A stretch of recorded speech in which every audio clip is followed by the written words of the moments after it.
Friends, ఈరోజు APSC వాడు మొన్న స్పోర్ట్స్ పర్సన్లకు సంబంధించి సర్టిఫికేట్ వెరిఫికేషన్కి ఒక లిస్ట్ పెట్టాడు కదా. ఈరోజు మిగతా రిమైనింగ్ క్యాండిడేట్స్కి ఒక లిస్ట్ పెట్టాడు అనమాట. ఆ లిస్టు వెబ్సైట్లో ఏం పెట్టాడంటే, ఇప్పటి నుంచి పెట్టాడంటే చూడండి, సర్టిఫికేట్ వెరిఫికేషన్కి పిలిచాడు అనమాట. పిలిచి ఎప్పటి నుంచి అంటే 21/4/2025. మొన్న ఎంతమందిని చూసాం, పూటకి 30 మందిని పిలిచాడు. ఇందులో చూస్తే 50 మందిని పిలిచాడు అనమాట. అలాగే రోజుకి 100 మందిని వెరిఫికేషన్కి పిలిచాడు ఫ్రెండ్స్. 21వ తారీఖున 100 మందిని, తర్వాత 22, తర్వాత 23, తర్వాత 24, 25, 25 తర్వాత 28, మళ్ళీ 28, 29, అలా 30, 1వ తారీఖు 2. ఇలా చూడండి, మొత్తం రిమైనింగ్ క్యాండిడేట్స్ ఎవరైతే ఉన్నారో వాళ్ళందరికీ పెట్టాడు అనమాట. ఇలా 5th వరకు వచ్చింది. ఇలా 5th, 6th, 7th, 8th, అంటే 21 నుంచి చూడండి ఫ్రెండ్స్, ఇక్కడ 21 నుంచి 8వ తారీఖు వరకు పిలిచాడు అనమాట.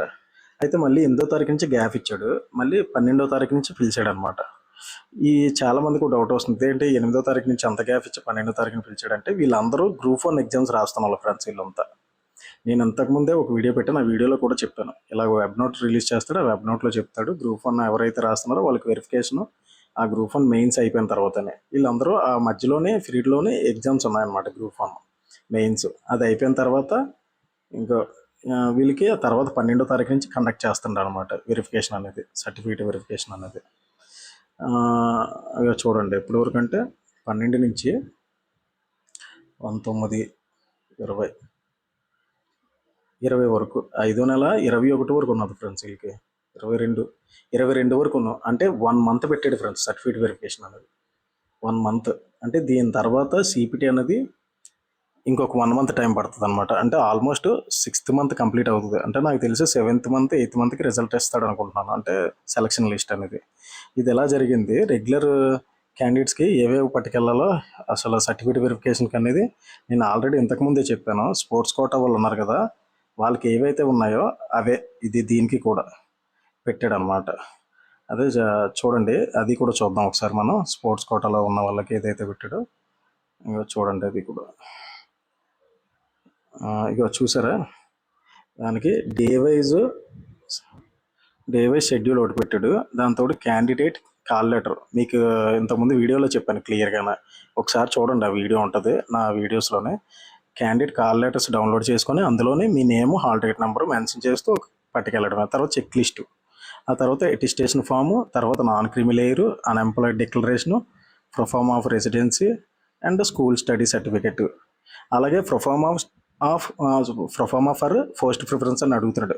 ఈ పోస్ట్ ప్రిఫరెన్స్ ఉంది, చాలామంది డౌట్ పడుతున్నారు, మళ్ళీ ఇంకోసారి ఇస్తున్నాడేమో, దీని ద్వారా మళ్ళీ మనం పోస్ట్ ప్రిఫరెన్స్ మార్చుకొచ్చేమో అనుకుంటున్నారు. ఇది అది కాదు ఫ్రెండ్స్. మనం ఏదైతే ఎగ్జామ్లోనే అప్పుడు మనకి ప్రిఫరెన్స్ మనం ఇస్తాం కదా, అప్పుడు మనం డౌన్లోడ్ చేసుకుని ఉంటాం షీట్, అదే ఏదైతే ఉందో మళ్ళీ అదే ఇందులో నోట్ చేసుకుంటూ అది మనం సర్టిఫికేట్ వెరిఫికేషన్కి వెళ్ళినప్పుడు పట్టుకెళ్తారనమాట. ఇది ఎందుకంటే అక్కడ ఎవరైతే ఉన్నారో ఎగ్జామ్ సెంటర్, అదే వెరిఫికేషన్ సెంటర్లోనే వాళ్ళు వెరిఫై చేసుకోవడానికి అంతే.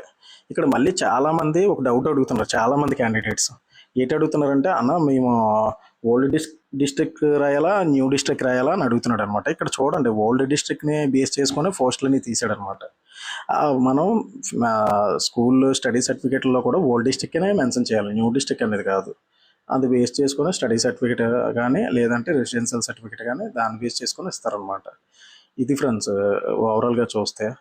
దీనికి సంబంధించిన చెక్ లిస్ట్ కానీ, అటెస్టేషన్ ఫామ్ ఫిల్ కానీ, అన్ఎంప్లాయ్మెంట్ కానీ, దీని గురించి ఇంకో వీడియో చేశాను, అది ఆల్రెడీ ఉంది నా దాంట్లో, చూడండి. లేదంటే రేపు ఉదయం అది ఓన్లీ సపరేట్గా అది ఒక వీడియో పెడుతున్నాను, అది చూడండి ఫ్రెండ్స్. మీకు మొత్తం డౌట్స్ అన్నీ క్లారిఫై అయిపోతాయి. ఏం డౌట్స్ ఉంటే కామెంట్ సెక్షన్లో మెన్షన్ చేయండి, నేను రిప్లై ఇస్తాను. ఇంకో వీడియో కావాలంటే మళ్ళీ పెడతాను. Okay friends, bye.